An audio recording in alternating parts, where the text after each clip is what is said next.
नाशिक जिल्हाधिकारी कार्यालयासमोर 27 एप्रिलला शिवपाणंद चळवळीची समन्वय बैठक. शासन निर्णयाच्या अंमलबजावणीसह निर्णायक मागण्यांसाठी जिल्हाधिकाऱ्यांना निवेदन देणार. शरद पवळे प्रणेते, महाराष्ट्र राज्य शिवपाणंद शेतरस्ता चळवळ.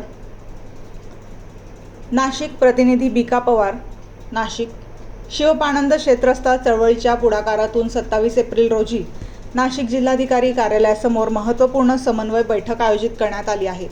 शासनाच्या नव्या निर्णयांची प्रभावी अंमलबजावणी, प्रलंबित शेत रस्ते प्रश्नांचा पाठपुरावा तसेच जिल्हाधिकाऱ्यांना निवेदन सादर करण्यात येणार असल्याची माहिती चळवळीचे प्रणेते शरद पवळे यांनी दिली.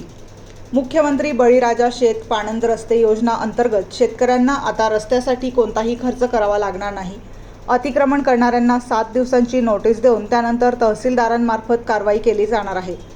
नियम मोडणाऱ्यांचे फार्मर आयडी व आधार क्रमांक 5 वर्षांसाठी ब्लॉक करून त्यांना शासकीय योजनांपासून वंचित ठेवण्याची तरतूद करण्यात आली आहे.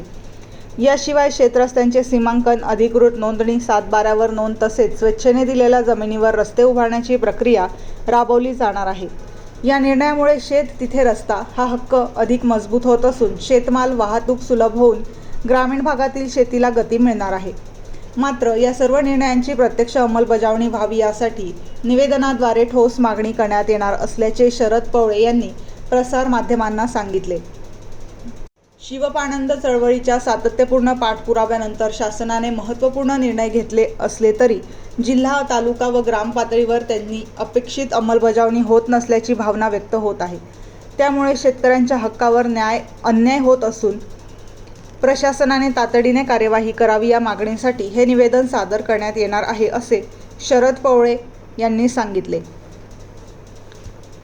निर्भीड पोलीस टाइम्स न्यूजसाठी बिका पवार, नाशिक. आमच्या यूट्यूब चॅनलला सबस्क्राईब करा, लाईक करा. अशाच नवीन बातम्या आपल्याला पाहायला मिळतील.